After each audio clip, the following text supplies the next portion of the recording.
एक दिन गौतम बुद्ध अपने शिष्यों के साथ एकदम शांत होकर बैठे हुए थे। उन्हें इस तरह से बैठे देखकर उनके शिष्य चिंता करने लगे कि कहीं वह अस्वस्थ तो नहीं है।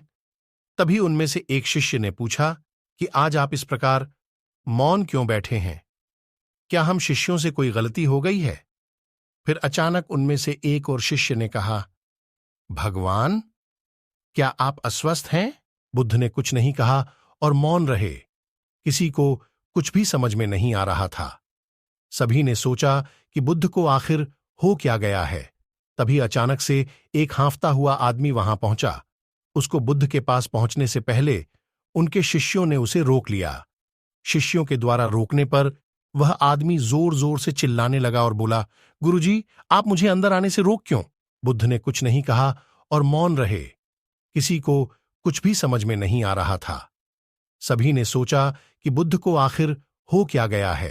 तभी अचानक से एक हांफता हुआ आदमी वहां पहुंचा।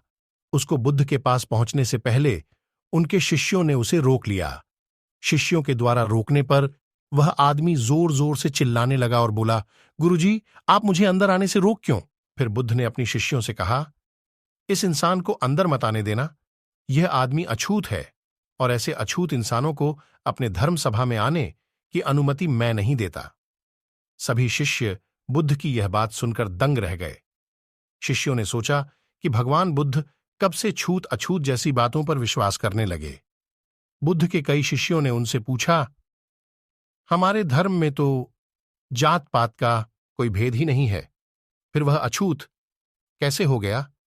फिर बुद्ध ने समझाया, आज वह इंसान क्रोधित होकर यहां आया है और क्रोध से इंसान की एकाग्रता भंग हो जाती है।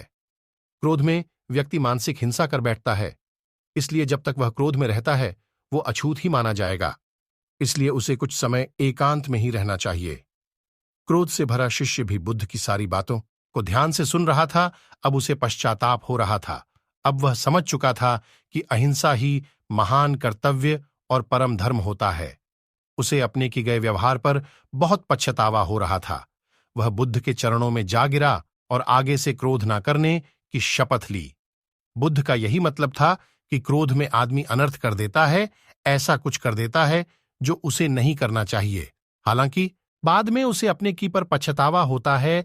असली मायने में देखा जाए तो क्रोधित व्यक्ति अछूत हो जाता है और ऐसे में उसे अकेला ही छोड़ देना चाहिए।